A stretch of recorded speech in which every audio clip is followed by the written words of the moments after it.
En tout cas, merci d'être venu, de vous voir aussi nombreux sur ce que j'espère être une présentation qui vous plaira.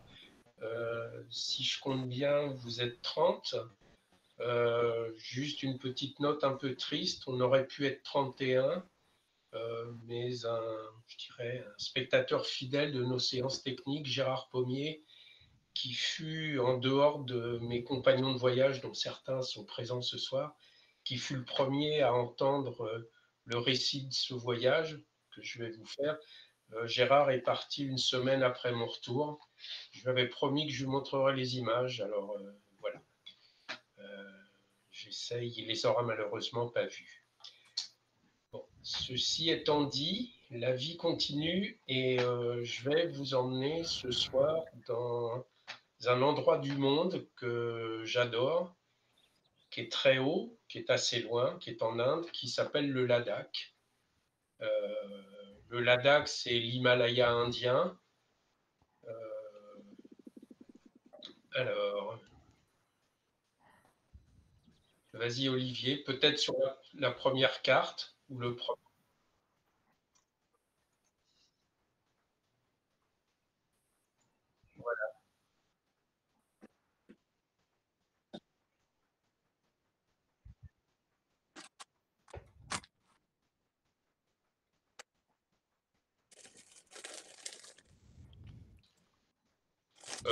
Tu t'appuies pas sur I.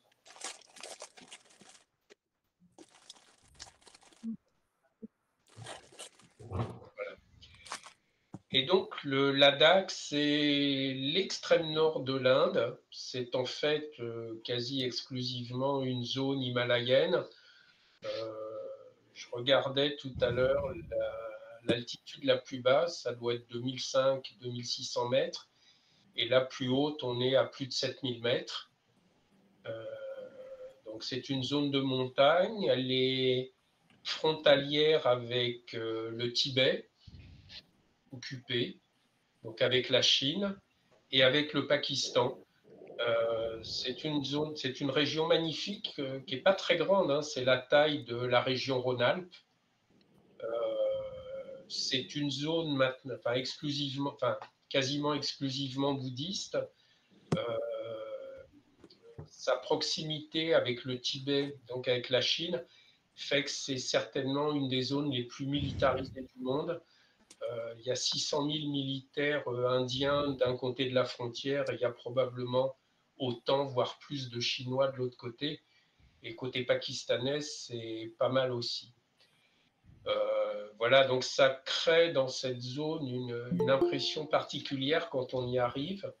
Alors, en général, quand on arrive au Ladakh, c'est par avion. Alors, on peut le faire par la route, mais en été, bien évidemment, en hiver, les cols à plus de 5000 mètres, on ne les passe pas en voiture, ni même à pied. Oh, oh là, voilà. Et donc, on arrive à Leh, qui est la capitale du Ladakh, qui se trouve à peu près à 3500 mètres. Donc, tu peux prendre la première, Olivier. Voilà. Donc, pour partir de Delhi, aller, la seule solution en hiver, c'est l'avion. Normalement, il y a 1 heure et demie de vol. On survole l'Himalaya avec les plus hauts sommets.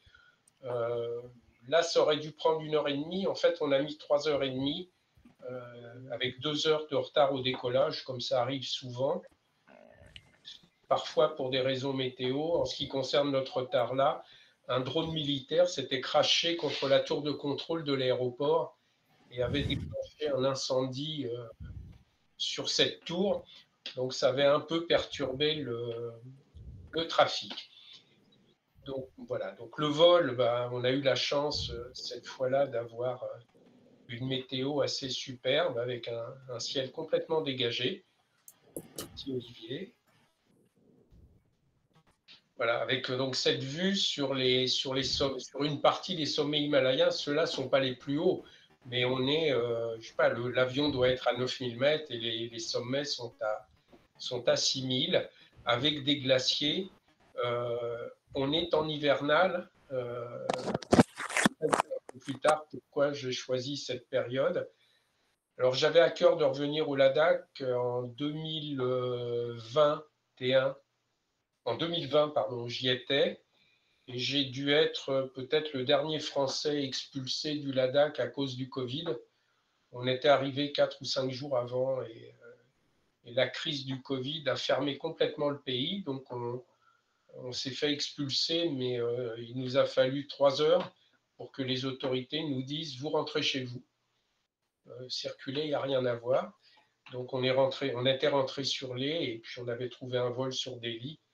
Et voilà. Donc j'avais à cœur d'y retourner parce qu'il y avait un goût d'inachevé et puis de retrouver mes amis Ladakhi avec qui on avait déjà passé de très très beaux moments. Allez, Olivier. Voilà, donc arriver à Lé, normalement, à Lé, quand on y est, on fait de l'acclimatation. Donc l'idée, en passant de Delhi, qui est probablement la capitale la plus polluée du monde, à Lé et au Ladakh, où l'air est probablement le plus pur du monde, ou en tout cas pas loin, ça fait une drôle d'impression. Mais l'altitude aussi, 3500 mètres, quand on débarque de l'avion, on sent bien qu'il se passe quelque chose et que si on a du mal à respirer, c'est normal. Et donc là, la photo, pardon, la photo est prise depuis le monastère de Tixé. Il y a au Ladakh une multitude de monastères bouddhistes. Alors quand on a le temps de les visiter, ben, on a le temps.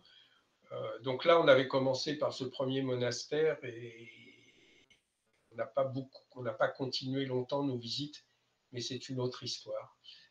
Olivier. Alors, autour de Lé, il y a, en fait, sur cette zone, vous avez des grands fleuves. Vous avez l'Indus, euh, vous avez la rivière Zanskar, et ces rivières, ces cours d'eau sont des axes de vie pour toute la région et pour tout le pays. Alors malgré, donc là, l'Indus est à peu près dégelé, même s'il subsiste des glaçons sur la rivière, mais le spectacle que vous avez de la montagne, c'est complètement décharné, très très sec. En fait, les pluies de mousson n'arrivent jamais sur cette zone. Donc le Ladakh est une terre extrêmement aride, mais avec une vie très variée que je vais essayer de vous présenter.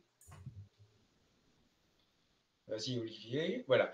Alors, première espèce que l'on essaye d'observer le long de l'Indus, c'est un oiseau qui est un peu mythique, qui s'appelle le bec d'ibis tibétain, qui est une espèce très rare, qui migre en hiver sur cette zone.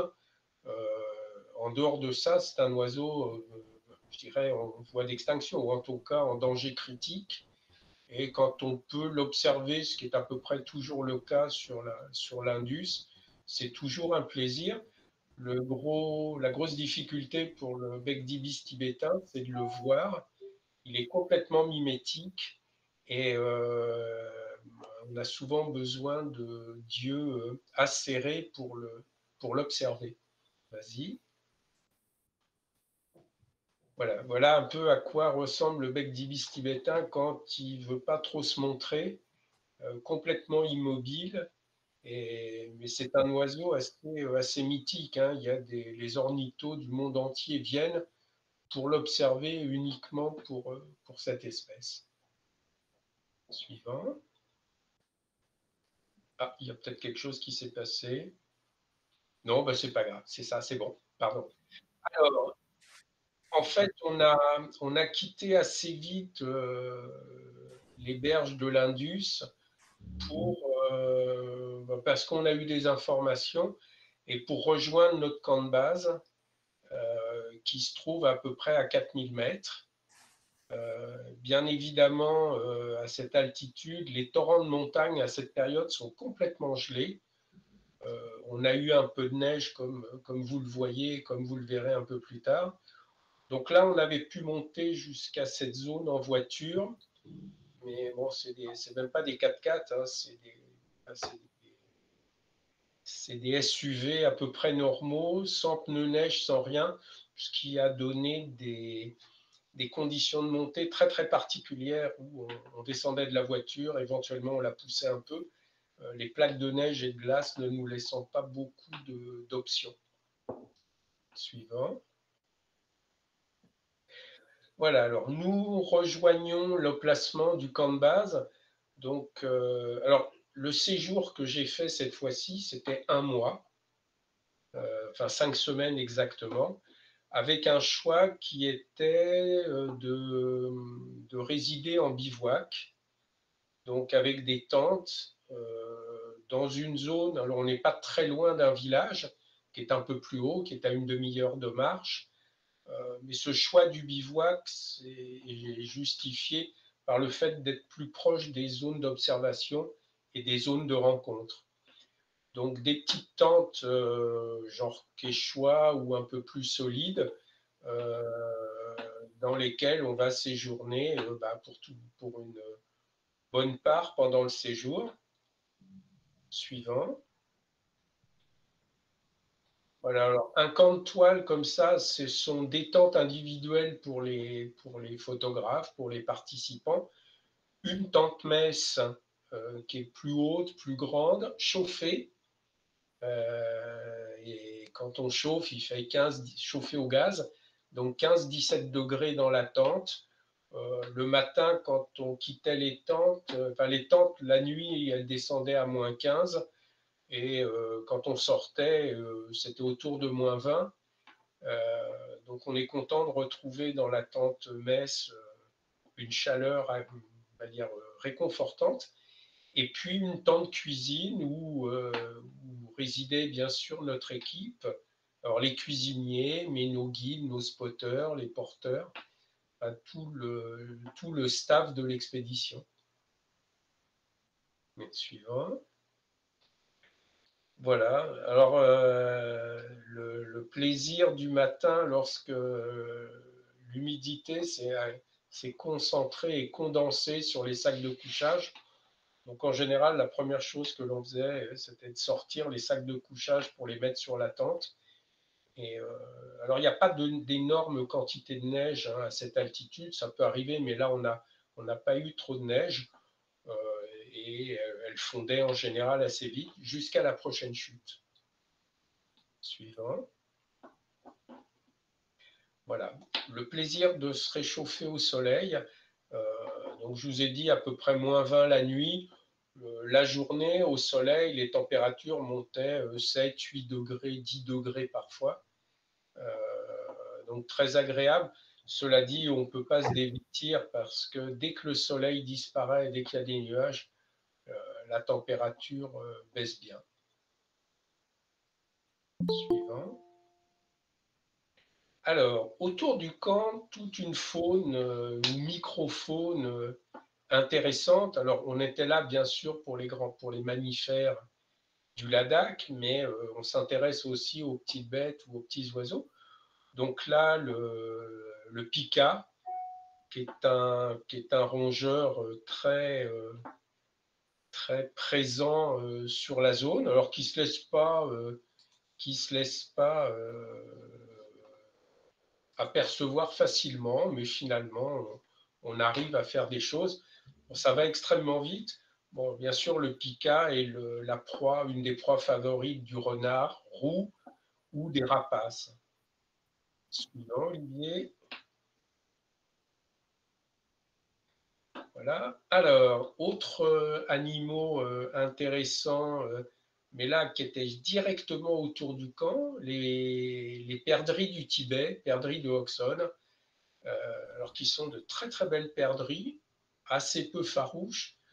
Bon, en ce qui concernait ce groupe, il neigeait, il avait fait vraiment très froid cette nuit-là, et en sortant de la tente, j'ai repéré, mais à quelques mètres hein, de la tente, ce groupe de perdrix qui essayait de se réchauffer tant bien que mal. Suivant. La même en environnement un peu plus dégagé. Voilà. On les retrouve aussi dans les villages, auprès des villages. Elles viennent grappiller un peu de nourriture, ce qu'elles trouvent. Donc là, elle était sur le toit d'une maison tibétaine, le Ladakhi, enfin, ou tibétaine. Bon, la paille est juste là pour sécher au soleil. Hein. C'est pas ce qui fait le corps du bâtiment. Alors une image un peu typique de l'environnement dans lequel on va évoluer. Vous avez vu que le camp, on était sur un emplacement bien plat, assez dégagé, mais tout autour des montagnes un peu vertigineuses. Euh, Là, je ne sais pas, ce pic, il est peut-être à 4004, 4005, mais quand on est au pied, ça paraît tout de suite immense. Et c'est dans cet environnement qu'on va rechercher les mammifères. Voilà. Alors, voilà ce qu'a été un peu notre quotidien, les observations au sommet des montagnes. Alors, vous l'aurez deviné, et le titre de la conférence était explicite, ce qu'on était venu essayer d'observer, c'est la panthère des neiges. Alors, la panthère des neiges, elle vit jusqu'à plus de 5000 mètres. Hein. Je crois qu'on en a repéré à 5004, 5005. Et mais elles ne nous précisent pas où elles sont. Donc, on est en permanence avec notre équipe de spotters ou de guides, en permanence à la recherche de l'animal qui se trouve sur les pitons rocheux, qui se trouve au sommet des montagnes. Et donc là, vous voyez un petit groupe de personnes en bas. On remonte en fait une rivière gelée pour aller se positionner un peu plus haut, pour avoir un meilleur point de vue sur plusieurs vallées, pour essayer bah, de repérer ce qui nous motive. Donc là, on se réchauffe assez vite. Hein. Donc, vu du sol, la rivière gelée, les paysages sont absolument somptueux. Voilà, il y a des ciels assez souvent magiques. Oui.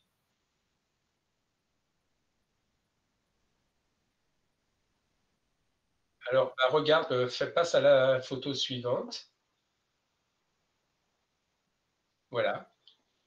Donc, en fait, bah là, la condition requise, c'est des crampons.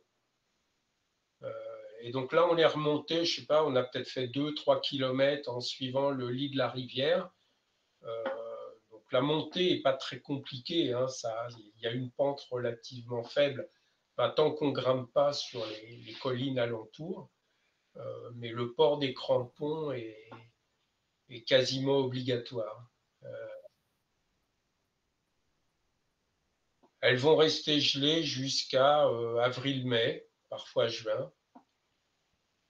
Alors, ce qu'il faut savoir, c'est que là, il y a une belle couche de glace, mais il y a de l'eau qui coule en dessous. Donc, à certains moments, bah, je crois que c'est le petit camarade qui est au milieu. Je crois que lui, il est passé un peu au travers sur le bord de la rivière et bon, il s'est retrouvé avec un pantalon un peu mouillé. Euh, C'était particulier. Donc, on essaye de faire attention parce que même si la rivière est gelée et bien solide, il y a toujours des endroits où la glace est un peu moins épaisse. Euh, pendant de nombreuses années, il y avait un trek très célèbre qui s'appelle la rivière gelée, le Tchadar, où il fallait aller sur la rivière Zanskar pour faire un trek de plusieurs jours, peut-être une dizaine de jours. Mais avec le réchauffement climatique, ce trek a commencé à présenter pas mal de dangers, la rivière étant quasiment dégagée, même en plein hiver. Voilà.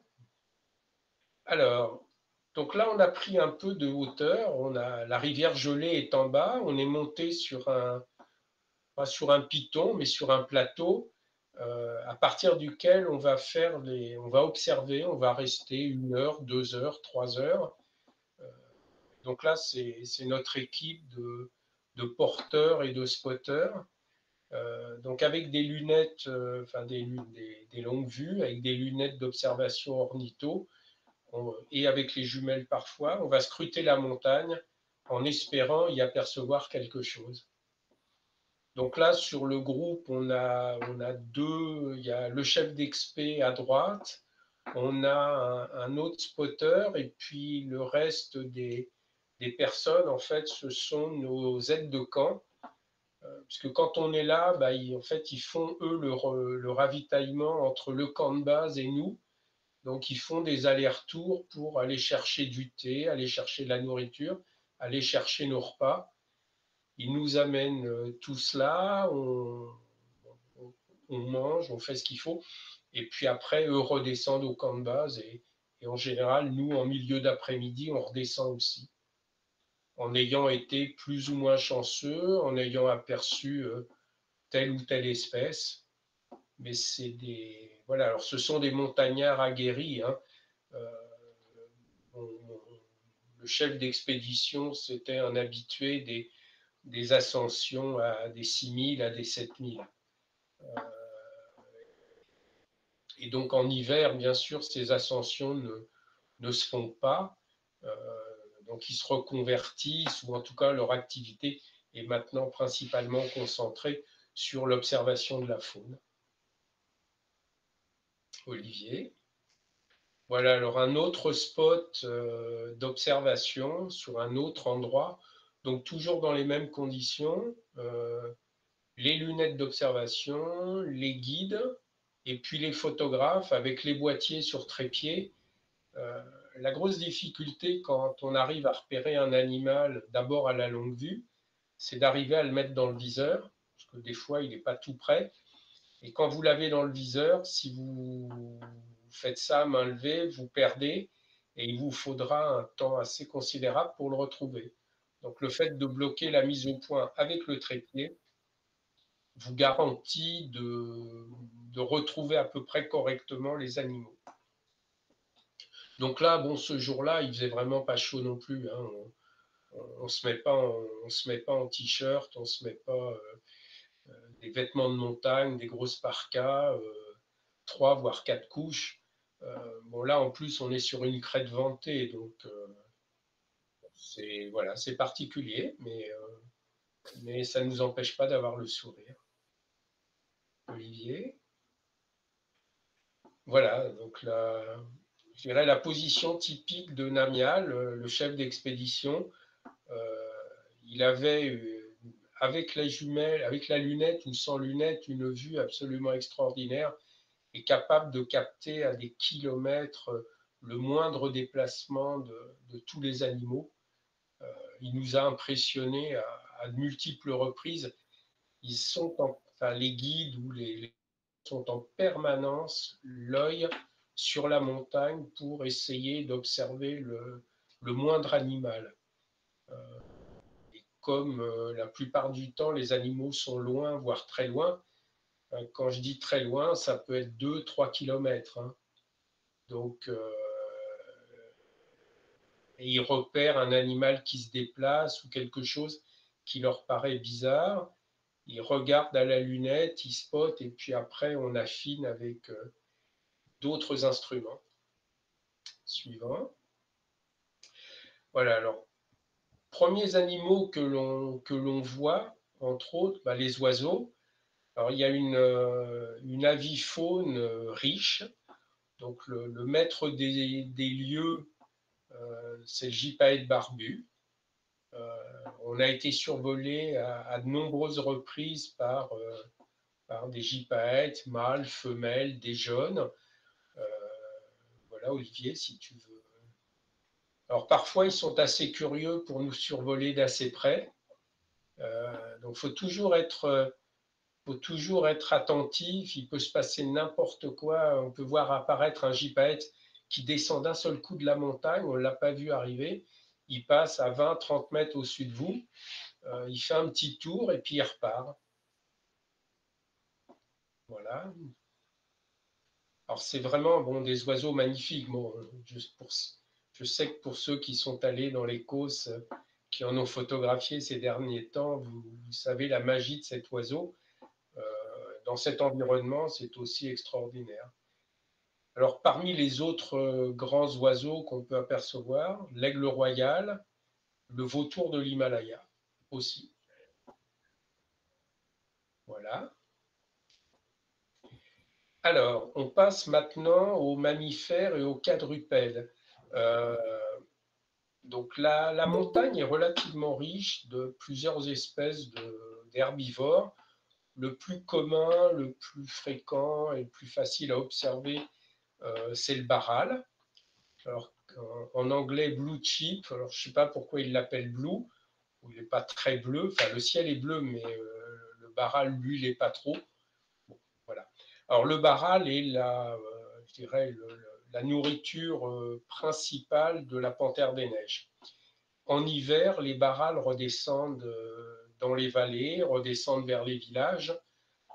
Donc, ils sont plus facilement observables qu'en été, où ils vont remonter sur les cols à plus de 5000 et où ils se dispersent beaucoup plus. Là, leur principal souci, c'est de trouver de l'herbage, c'est de trouver de la nourriture. Donc, on les voit souvent quand il y a de la neige, creuser la neige, essayer de retrouver un peu de pâturage pour se nourrir. Olivier. Voilà. Alors, quelques scènes intéressantes. Hein. Les barals nous ont fait parfois le bonheur de venir très très près de nous, jusqu'à une quinzaine de mètres. Assez curieux. Bon, à partir du moment où on ne faisait pas de mouvement brusque, on les laissait tranquilles. En général, on s'asseyait. Ils venaient voir, ils tournaient autour de nous, ils ne partaient pas en courant. Bon, là, clairement, le saut, il y a un ravin, une ravine assez profonde. Donc, ce jeune essaye de sortir pas d'un mauvais pas, mais en tout cas de franchir cet obstacle. Ils ont bien sûr l'habitude de se faire courser par les panthères des neiges, donc ils ont une vélocité assez extraordinaire. Donc si un mouvement de panique se passe, vous les voyez partir, mais à une vitesse tout à fait étonnante. Et donc là, des jeunes mâles sur des joutes, que je dirais d'entraînement. Hein. On n'est pas, il n'y avait franchement pas de rivalité amoureuse ou autre. Et, bon, cette scène, je l'ai vue qu'une seule fois pendant le séjour. Sinon, les mâles dominants avec des hardes de femelles et des jeunes se déplaçaient sans trop faire attention à nous. Voilà, ça c'est un mâle dominant sur un piton rocheux. Vous imaginez une pointe rocheuse avec rien autour et on se demande comment il est arrivé là et quand il va redescendre, il va se prendre la falaise mais droit devant et en quelques secondes, il sera sur une zone un peu moins protectrice. Là. Donc là, un mâle avec un jeune. Alors, on a assisté à plusieurs scènes intéressantes où les mâles apprennent aux jeunes à franchir des obstacles, à trouver les points de sortie pour s'extirper d'un mauvais pas. Des fois, les falaises sont tellement abruptes qu'on se demande comment ils vont faire. Et un dominant comme ça connaît toutes les ficelles pour accompagner les plus jeunes dans la vie. Voilà, alors là, on s'était arrêté, on était en train de déjeuner, donc un peu dans les conditions que vous avez vues tout à l'heure. On était sur un plateau, il y avait quelques zones closes par des grillages. Alors en été, les bergers amènent leurs troupeaux et pour éviter qu'ils se dispersent trop, ils les mettent dans ces packages. En hiver, bien évidemment, il n'y a pas d'animaux domestiques. Et les barrals en profitent pour venir là parce qu'il y a probablement de l'herbe.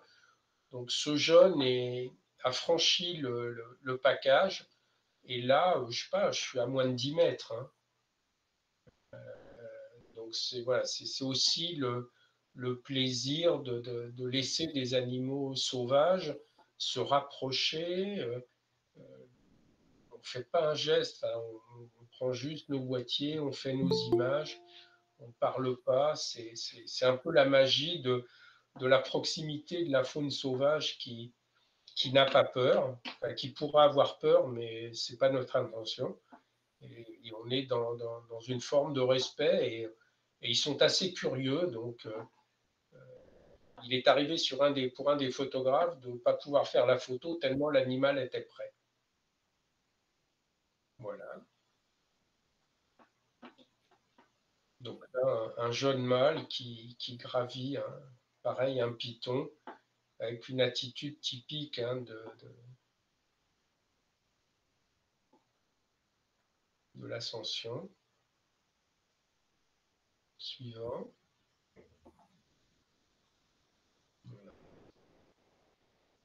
Bon, toujours des scènes assez touchantes. Les jeunes sont très très attendrissants dans tous les sens du terme. Olivier, pareil, on franchit une petite langue de neige. Alors ils sont extrêmement à l'aise dans la neige. Hein. Ça leur pose pas de problème. Ils sont capables d'avancer avec de la neige jusqu'au poitrail. Voilà, suivant. Alors là, on passe à une autre espèce qui est l'ibex, en fait, l'équivalent, qui est le bouquetin asiatique, qui est plus gros que le baral, qui va vivre un peu plus haut. Hein. On a repéré cette harde beaucoup plus haut, autour de 4000, 4002. C'est aussi une des proies de la panthère des neiges.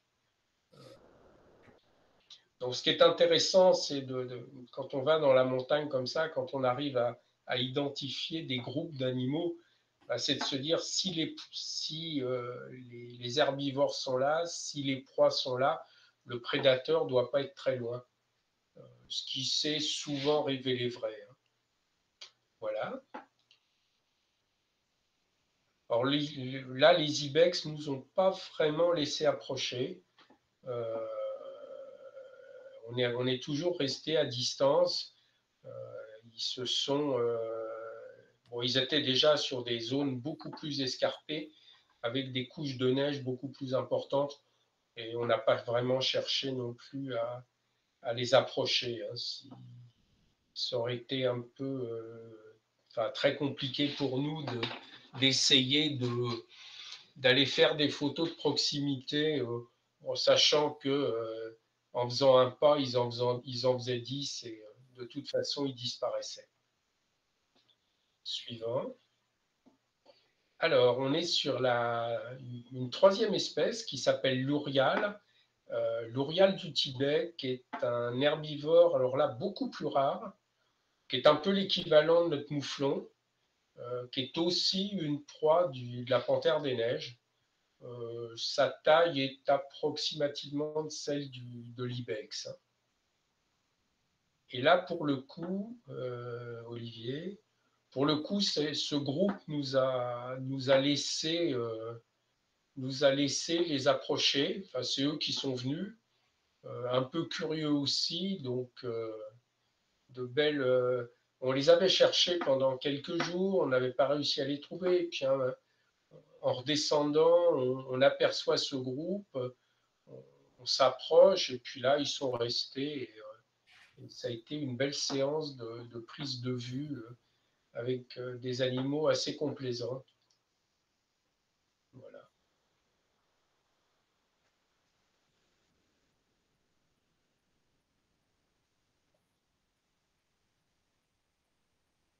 Mm. Ouais, après, c'est des animaux adaptés à la haute montagne, à la neige et aux rochers. Hein, donc, une morphologie.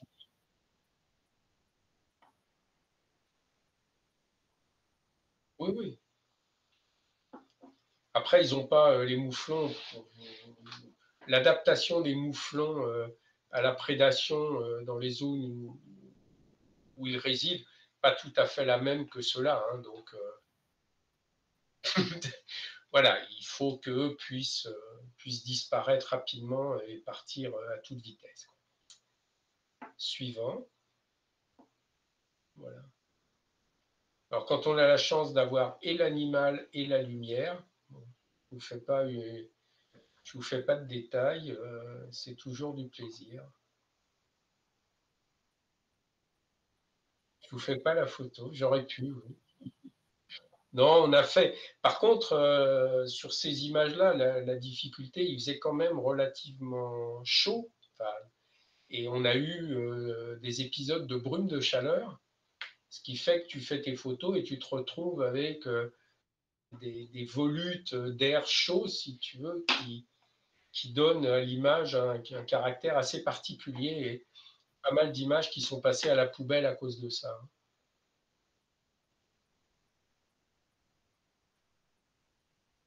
Ouais. Ouais, non, des fois, c'était un peu compliqué. Suivant.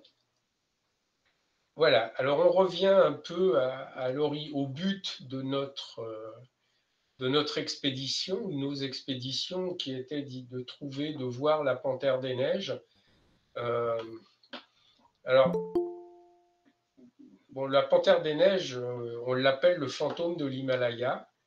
Il porte extrêmement bien son nom parce que on peut le voir, on peut ne pas le voir, on ne sait jamais comment on va le voir et on ne sait jamais comment ça va se passer. Donc on est en permanence à scruter les sommets, puisqu'en général, il aime bien rester aux aguets sur les plus hauts points des montagnes. Et, euh, et donc on est comme ça à scruter des jours et des jours.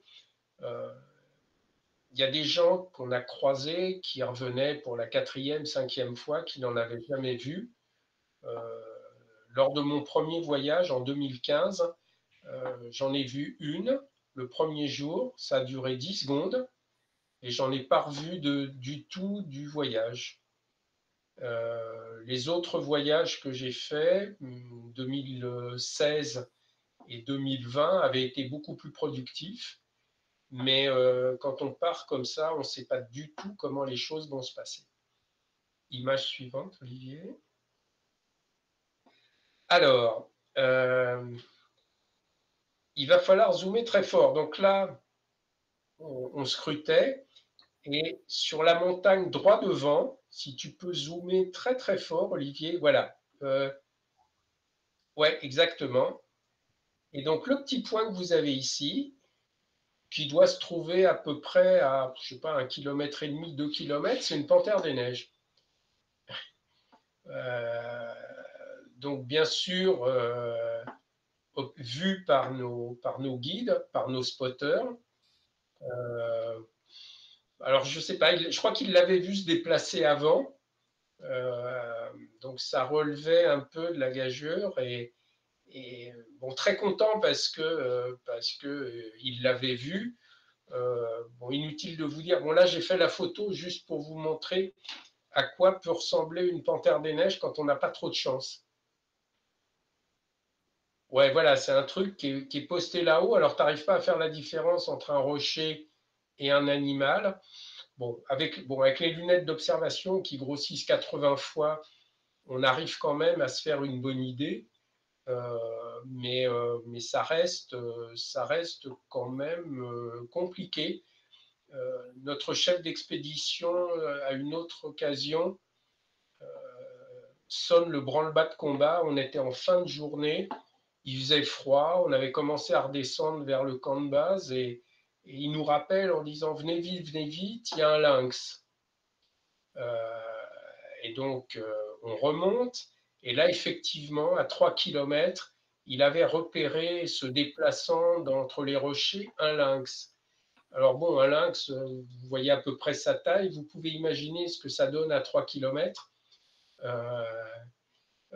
Bon, on a quelques vidéos sur la lunette d'observation, c'est quand même pas très gros. Mais comme bon, c'est un animal qui vit dans ces milieux, mais qu'on voit quand même très très rarement, euh, inutile de vous dire qu'il était extrêmement fier, parce que le jeu entre les guides, entre les chefs d'expé, c'est d'être le premier à voir l'animal rare. Alors, ça peut être du lynx, ça peut être du loup du Tibet, ça peut être de l'ours. Et bien évidemment, tout le monde est à la recherche de ces animaux. Olivier. Voilà. Alors, là, c'était un peu plus facile. Ouais, c'est celle-là. Là, elle est qu'à 800 mètres. Elle est en haut d'une montagne. Et là, c'est une scène absolument extraordinaire parce que l'équipe est venue nous dire on a entendu une femelle crier, enfin miauler. Alors j'avais choisi cette période parce que c'est la période du rut de la panthère des neiges.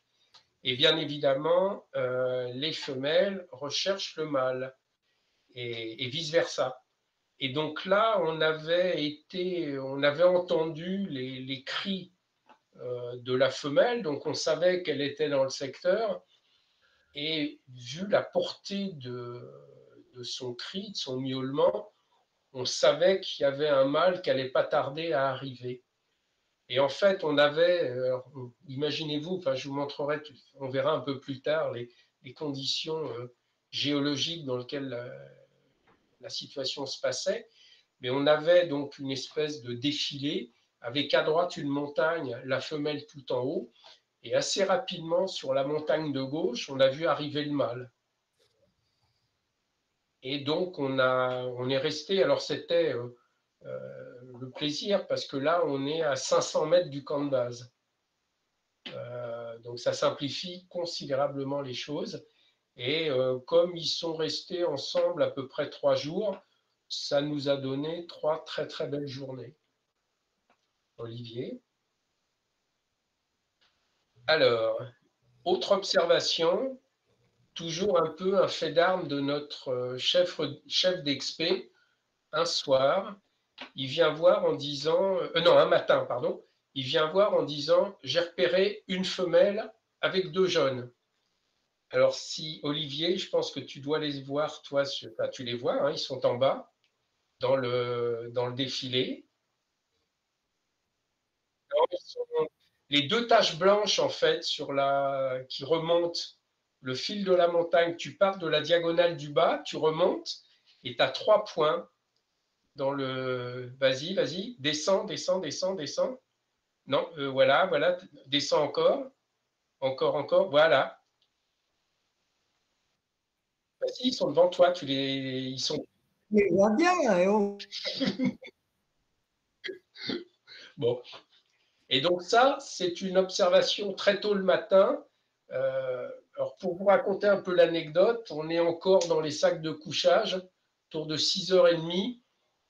On se dit qu'est-ce qu'on fait, est-ce qu'on sort, est-ce qu'on sort pas. Je vous renvoie aux températures. Hein. Et puis là, il y a les guides, enfin non, les aides de camp qui arrivent, qui secouent la tente, qui disent Léopard, Léopard. Et donc, on sent bien qu'il faut se lever très très vite, s'habiller très très vite et monter sur le point d'observation. Alors, il y a 100 mètres de dénivelé pour le rejoindre, mais à 6h30 du matin, encore endormi, sans café, se faire 100 mètres de dénivelé avec le matériel photo, c'est un peu compliqué.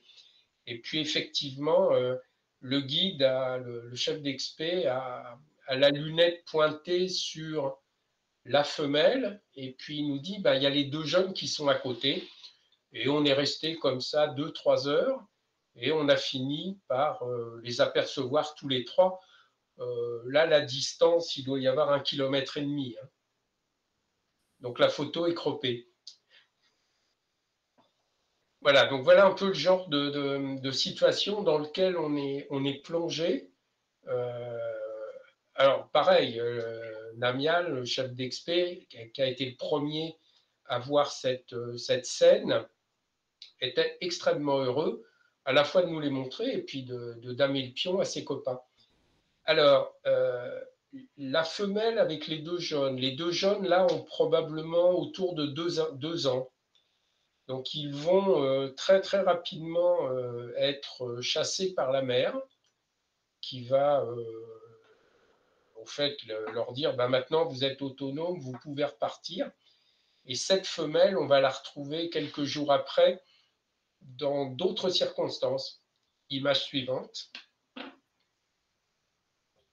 Donc là encore pareil, alors c'est toujours, il y a toujours nos 3 léopards, nos 3 panthères des neiges, juste à la limite de l'ombre et du soleil.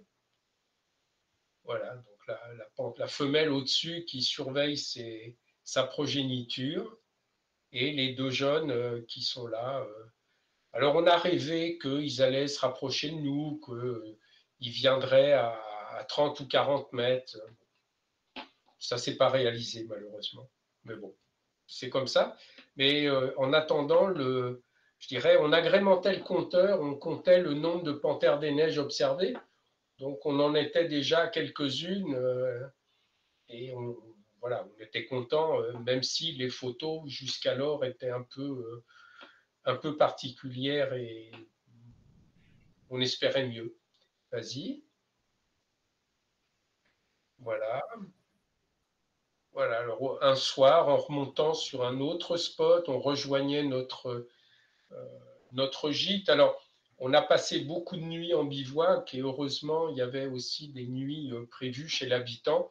Et là, en arrivant sur une zone complètement différente, hein, entre le camp de base où on était et puis le gîte où on est resté 3 nuits, il y avait une cinquantaine de kilomètres. Donc c'est une toute autre vallée, c'est un tout autre environnement. Et en montant, on a vu un groupe de photographes ou d'observateurs au bord de la route en train d'observer. Et il y avait une panthère des neiges sur la montagne d'en face. Bon, là, je dirais la distance devait être à peu près 500-600 mètres face à nous, mais bon, il y avait un immense ravin, bien sûr. Mais là, ça commençait à être intéressant.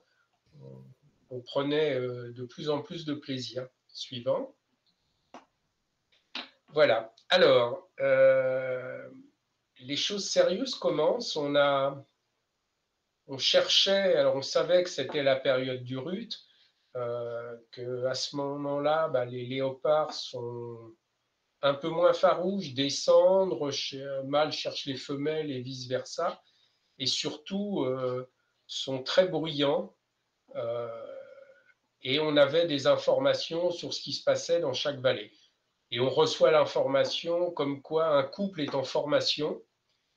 Et donc, on s'est rendu sur la zone. Alors, ce qu'il faut savoir, c'est que la période d'accouplement dure 3, 4, 5 jours. Donc, toujours à peu près sur cette période-là. Et pendant cette période, bah, les panthères ne vont pas se quitter. On a comptabilisé jusqu'à 17 accouplements en 24 heures. Donc, plutôt actifs. Alors, ils sont actifs, et puis après, ils se reposent, et puis après, ils sont actifs. Mais ça donne toujours des scènes assez émouvantes et assez magnifiques. Donc, Olivier, image suivante. Bon, alors là, si tu as grandi, il y a des scènes, il y a des mimiques sur les faces de la panthère qui sont intéressantes. Alors, on a relativement peu l'occasion de photographier des accouplements de panthères des neiges. Hein. Enfin, moi, dans la Drôme, j'avais jamais vu. Donc, voilà. Donc là, bah, pareil, à partir du moment où on les repère dans une zone, si on ne les dérange pas, bah, on peut revenir plusieurs jours de suite et on sait qu'elles resteront là et qu'elles vont toujours nous donner beaucoup de bonheur. Et à nous aussi d'ailleurs. Voilà, suivant. Alors là, c'est un autre couple, puisqu'on a eu la chance d'avoir effectivement comme ça 2 couples. Euh, et le deuxième couple, en fait, c'est la femelle que vous avez vue avec les 2 jeunes tout à l'heure, qui, après avoir chassé ces jeunes, a franchi un col et passé de l'autre côté et a commencé à appeler le mâle. Euh, et ils se sont. Alors, on pensait que le mâle allait traverser dirais, la vallée pour remonter vers la femelle. C'est la femelle qui est descendue et qui a rejoint le mâle sur la montagne opposée. Bon, c'était pas très gênant, ça, voilà. Et là aussi, hein, ces observations-là, on a pu les faire pendant 2 ou 3 jours. Donc, on reste pas. Alors, comme là, on était à 500 mètres du camp, on passait notre journée à observer ce qui se passait. On rentre, les repas nous étaient amenés par l'équipe du camp. On rentrait le soir pour dormir, et puis le lendemain matin, alors nos spotters, nos guides allaient très très tôt au lever du soleil voir si les panthères étaient toujours là. Et comme elles n'avaient pas bougé, nous on arrivait et puis on plantait les boîtiers, les trépieds, et puis on prenait notre petit déjeuner avec les accouplements de panthères. Suivant. Voilà, donc alors de face, de profil. Je vous ai fait grâce des photos de dos parce que j'ai dû faire sur ces 5 semaines à peu près 5000 photos de panthères des neiges. Donc à un moment donné, on élimine. Hein, la période, le tri a été un peu fastidieux et ça a pris un peu de temps. Tu avais un objectif de quelle focale?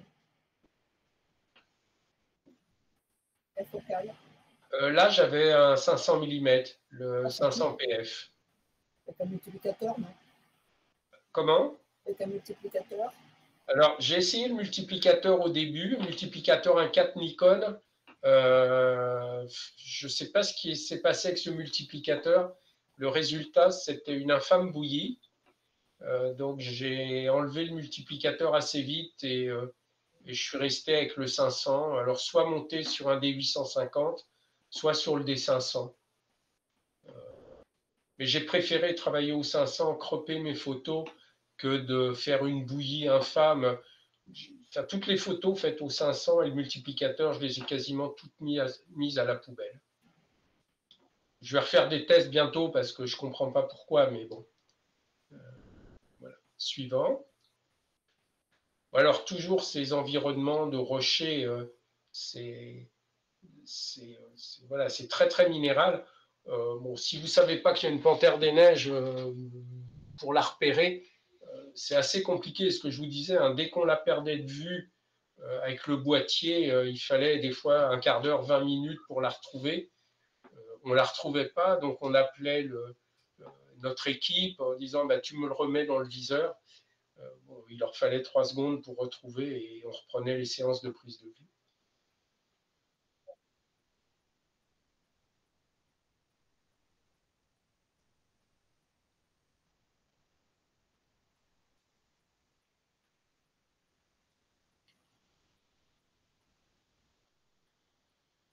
Non, mais c'est des animaux territoriaux.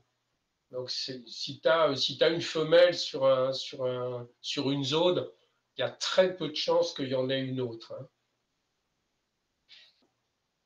Si tu veux, une panthère, enfin un mâle, il va, je dirais, régner sur le territoire de 3 ou 4 femelles, mais chaque femelle a sa propre zone. Et là, par rapport à la vallée où on a vu la femelle avec ses 2 jeunes, il y avait juste un col, enfin un sommet de montagne à franchir. Donc, ça ne pouvait pas être une autre.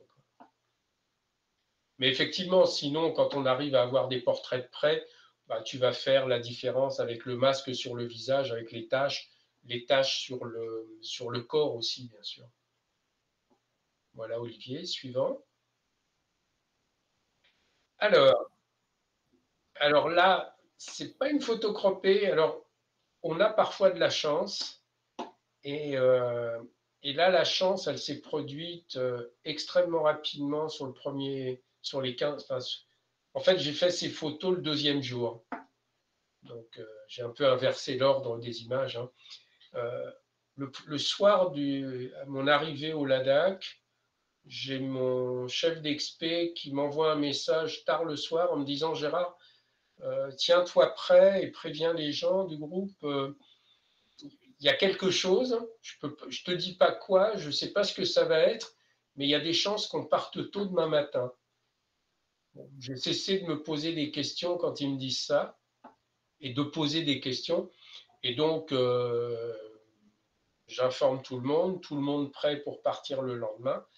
Et le lendemain, effectivement, on part, on fait une cinquantaine de kilomètres, et puis on arrive sur une zone, et là, on se poste, et en face de nous, on va dire 150 mètres, une panthère des neiges. Alors vous allez voir les autres photos derrière et vous allez comprendre pourquoi elle était là et pourquoi ça a été facile. Suivant. Alors, bon, c'est toujours le même, c'est un vieux mâle. Quand on fait un zoom sur sa face, ah oui, oui, il est tatoué, il a le nez il a la face arrachée. Il a vécu, hein. Il a vécu. Donc c'est un très très beau mâle, enfin un grand mâle. Je dirais pas beau parce que il y a des panthères des neiges qui sont plus belles que cela, mais quand même. C'était la première fois en ce qui me concerne que j'arrivais à faire des photos de panthères des neiges dans la neige. On parle de panthères des neiges, mais en général, on arrive à les photographier sur des rochers. Dans la neige, c'est un peu plus compliqué. Enfin, bon, sur toutes les expériences et sur tous les voyages que j'ai faits, j'avais jamais réussi à avoir les deux en même temps. Et Photoshop m'avait pas été d'une grande utilité. Donc, suivant. Voilà. Encore. Alors, on va passer ces quelques images. Vas-y, Olivier. Voilà. Alors, ce qui avait amené cette panthère dans ce secteur et très très près de la piste, en fait, il avait tué un ibex. Et donc là, il pouvait être tranquille pendant 3-4 jours à manger un morceau d'ibex, aller se reposer, revenir manger, etc. Sauf que on était à 150 mètres de la sortie du village et que il a été harcelé. Alors vas-y, on continue. Il a été harcelé et par les pies qui n'avaient qu'une envie, c'est de grignoter de la viande, et par les chiens domestiques. C'est-à-dire qu'à une distance, on va dire, de 150 mètres, sous lui, il y avait des chiens qui n'arrêtaient pas d'aboyer. Ce qui fait que la panthère est restée autour de sa proie elle a dû rester 3 jours, mais sans l'abandonner. Et les chiens alors restaient à distance correcte. Donc ils aboyaient, de temps en temps ils commençaient à monter, on voyait la panthère commencer à se mettre debout, et là les chiens ils redescendaient tout de suite. Voilà. Donc le bon festin. Suivant.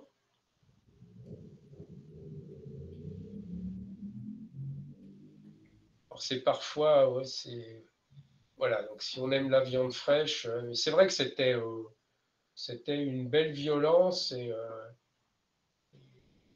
et qu'il ait réussi à tuer cet ibex qui avait dû se réfugier près de ce village en se disant je vais être tranquille, ça ne l'a pas fait, quoi. Mais la panthère en hiver s'approche beaucoup des villages, voire rentre dans les villages, hein. S'il n'a pas trouvé de proie ou s'il est affaibli parce que blessé, parce que trop vieux, il ne va pas hésiter à s'attaquer à des animaux domestiques. Suivant. Voilà. Donc quelques images assez symboliques de prédation. J'avais déjà fait des photos de prédation, mais jamais d'aussi près. Suivant. Alors, on revient à un autre contexte, un autre cadre. Donc, le mâle que vous aviez vu tout à l'heure en accouplement, quand on avait repéré la femelle qui était, je vous rappelle, tout en haut de sa montagne à droite, et le mâle, on l'a trouvé. Alors Olivier, je pense que tu peux agrandir. Voilà, il est sur son piton rocher. Donc là, il est à quoi, 600, 700 mètres. Et là, on en a rêvé. On s'est dit, ah, le cadre est sympa. Ce serait bien qu'il quitte son promontoire et qu'il descende. Et on est resté, ben là, de toute façon, on y a passé la journée. Hein, donc, suivant. Voilà. Et puis, à un moment, en fin de journée, il a décidé de bouger. Et prudemment, mais sûrement, il a commencé à descendre. Et plus il descendait, plus il se rapprochait de nous. Donc là, vous voyez les yeux et les objectifs des photographes s'ouvrir bien grand. Suivant. Voilà. Et puis, il a décidé de se poster à, je sais pas, 300-400 mètres sur un piton rocheux. Alors, s'il est comme ça, c'est qu'il y a un groupe de photographes quand même et qu'on est. Enfin, je ne suis pas tout seul. Hein. Après, on ne s'approche pas, c'est lui qui décide. Donc, à aucun moment, l'animal n'a été effrayé, n'a ressenti la moindre pression humaine, ce qui fait qu'il a vécu sa vie et nous, on a vécu nos photos. Suivant.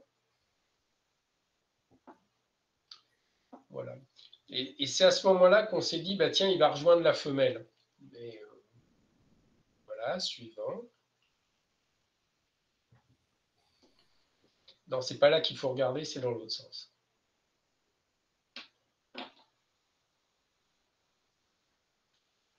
La suivante. Voilà. Alors bon, de temps en temps, des mimiques sympas avec je me pourlèche les babines. Je suis pas sûr qu'on soit un mec consommable pour lui, mais voilà. Et au fur et à mesure, la lumière baissait mais elle devenait de plus en plus agréable, ce qui a permis de faire des images voilà, que j'aime bien. Suivant. Voilà, si tu peux zoomer là, Olivier, bon, c'est là que je me suis rendu compte que le 500 PF de Nikon piquait pas mal.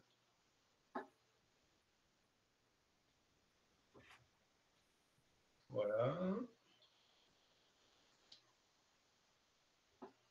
Voilà. Alors là, il a une l'attitude, en fait, c'est pas une grimace, mais il cherche à capter les effluves de la femelle, mais qui est encore assez haut. Hein. La femelle, à ce moment-là, elle est tout en haut de la montagne. Et puis il n'a pas décidé de descendre plus bas, il s'est posé là. Et puis la nuit est tombée et nous sommes rentrés. Et c'est ainsi que se termine. Ah voilà, alors pardon, avant que ne se termine la projection, un hommage et un remerciement à l'équipe, chef d'expé, les spotters, tous les gens qui sur le terrain cherchent les animaux. Ils ont une capacité extraordinaire de repérer à 10 km les animaux. Nous, on en est strictement incapable. Et bien évidemment, sans eux, on ne ferait rien. Alors, ce sont des amis, hein, mais voilà, ce type de voyage, ce type d'expédition n'est possible que parce que il y a des gens locaux qui passent leur vie dans la montagne et qui connaissent les mœurs des animaux mieux que leur propre famille. Et voilà. Bravo. Il n'y a pas beaucoup de femmes. Hein. Merci. Bravo. Super présentation, merci. Voilà, bah, si vous avez des questions, je vais essayer d'y répondre.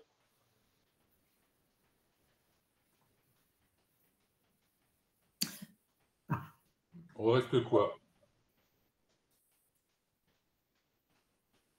Jean-Luc non, c'est pas Jean-Luc.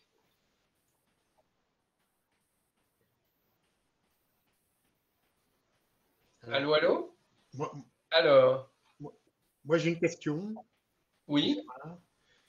Est-ce qu'il y a des cas recensés je dirais, d'agressivité de la panthère vis-à-vis de groupes de photographes, voilà, des cas où la panthère a été surprise ou un contexte particulier. Parce que là, vous êtes complètement à découvert, j'imagine. Et est-ce qu'au détour d'un rocher, il peut y avoir une panthère? Est-ce que tu vois ce que je veux dire? Est-ce qu'il y a des précautions vis-à-vis de ça, quoi? Ou est-ce qu'il y a vraiment zéro risque, voilà. Alors, il n'y a pas d'attaque recensée, y compris dans les villages, même lorsque les panthères vont attaquer, vont chercher des animaux domestiques. C'est-à-dire qu'ils fuient l'homme. Alors, ils peuvent s'en approcher, mais ils n'attaqueront jamais. D'accord.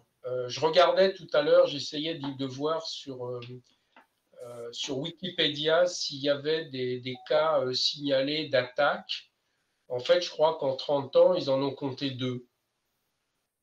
Donc, autrement dit, rien. Après, au moins, en ce qui concerne les groupes de photographes ou les occidentaux qui cherchent la panthère, on ne met pas la pression sur les animaux. C'est-à-dire que les guides veillent absolument à ce qu'il y ait une distance minimale conservée par les observateurs. Ça ne veut pas dire que la panthère ne peut pas s'approcher à 10-15 mètres. Hein. C'est arrivé, mon chef d'expé me dit qu'à plusieurs reprises, il s'est trouvé avec une panthère au-dessus de lui. Mais dans ce cas-là, si tu veux, la panthère, si tu n'as pas de geste agressif, elle ne va pas se sentir en danger. Voilà. Mais bon, ça reste un félin qui fait 50 kilos, qui a une puissance colossale, donc bon, on évite, on va pas s'amuser si tu veux. Tu vas pas t'amuser à essayer de l'approcher de très près pour faire un plus gros plan. Donc, mais voilà, mais ça reste des animaux. Si tu veux, la panthère des neiges, vu le milieu, en 2 secondes, elle échappe à tout, toute menace, à tout prédateur. On n'est rien dans cet environnement. Elle n'a pas de prédateurs. Comment? Est-ce qu'elle a des prédateurs? A priori, elle n'a pas de prédateurs. Elle n'a pas de prédateurs si ce n'est qu'il y a un peu de braconnage. D'accord. Il y a un peu de braconnage. Après, bon, les zones où je l'ai observé, c'est un parc national, donc il y a quand même pas mal de monde qui circule. Les braconniers ne vont pas trop dans ces secteurs-là. Ils savent qu'ils se font immédiatement repérer et ça se passe très très mal.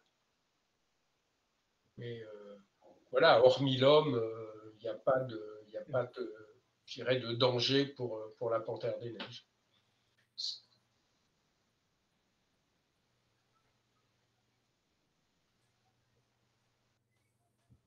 Allô, allô, ton micro est désactivé. Ah.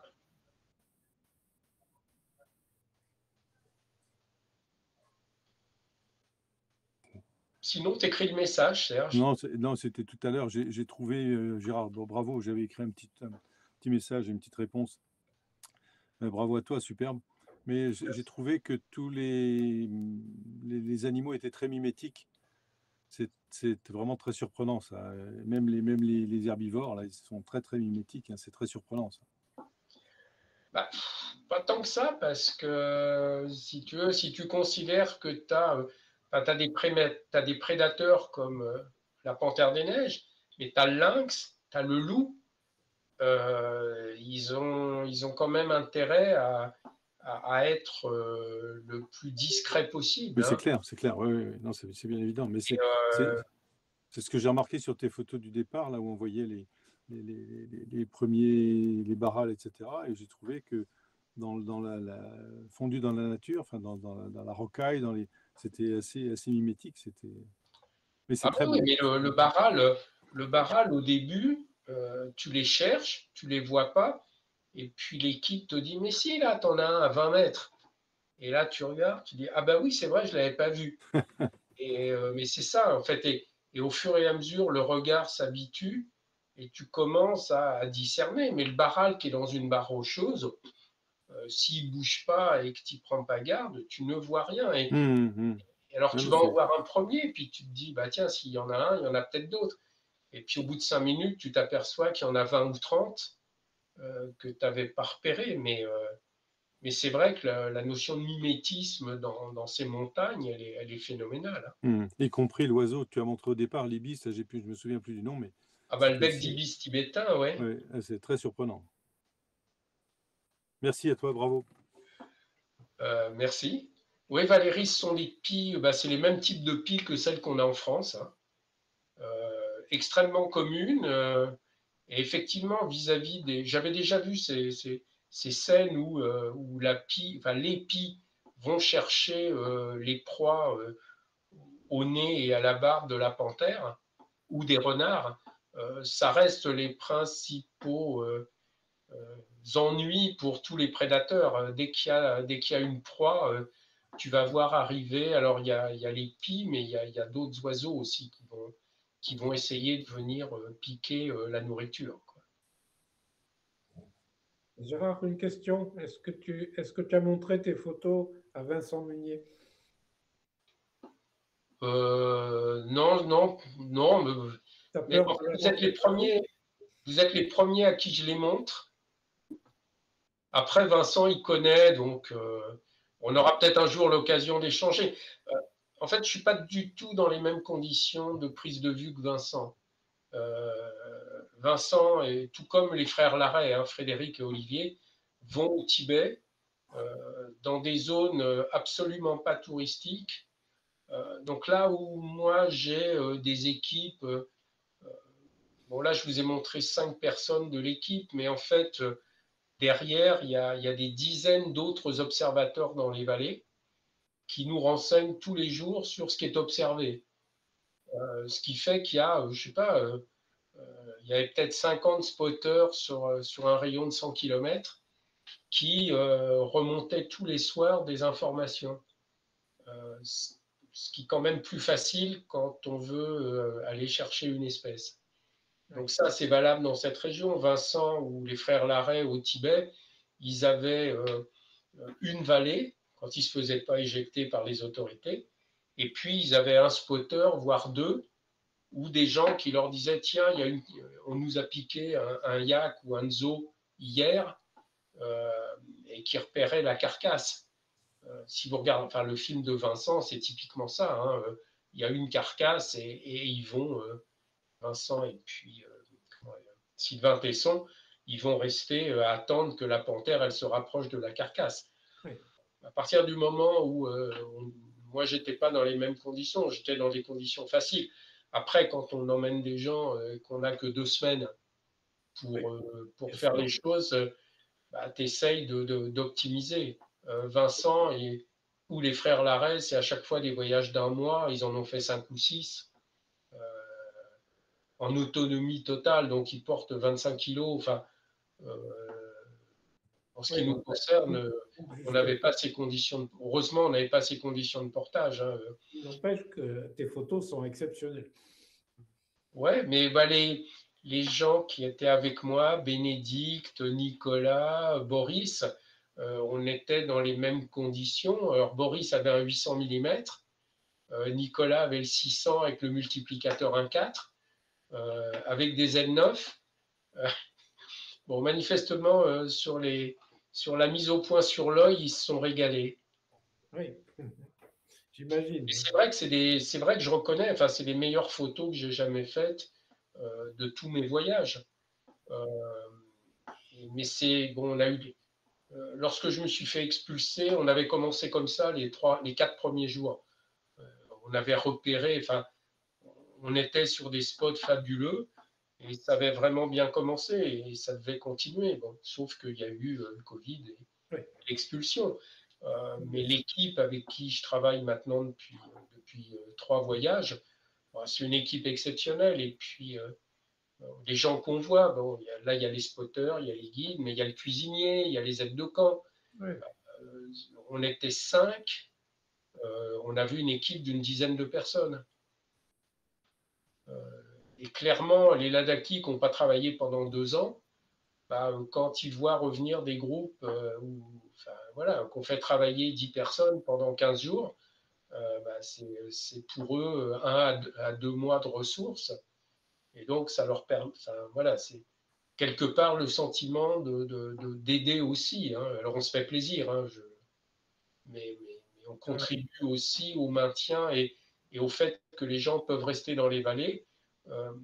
Par exemple, avec Boris, Boris avait embauché le fils de notre chef d'expédition comme porteur pour porter le 800 mm, parce que lui, il avait une autre longue focale. Et voilà, et donc ce gamin de 18 ou 19 ans qui veut suivre les traces de son père. Donc c'était aussi l'occasion pour lui de venir avec nous, d'avoir un vrai boulot. Et puis, parallèlement à ça, d'apprendre le métier de guide, d'apprendre le métier de spotter et de partager avec nous. Enfin, c'est des voyages qui sont des vraies expériences humaines. Hein. Ouais, c'est super. On est tout le temps avec eux et ils n'ont qu'une envie, c'est de nous faire plaisir, c'est de nous montrer. Plus ils nous en montrent, plus ils sont heureux et ils ont une puissance de concentration, de travail. Enfin, Namial, il partait du camp, il faisait nuit et quand on le quittait le soir, il restait encore, il revenait à la nuit en se disant, de toute façon, tant qu'il y a un peu de lumière, il peut se passer quelque chose. Donc voilà, pour lui, c'était des séances d'affût de 12 heures. Quoi. Très bien, bravo encore. Merci.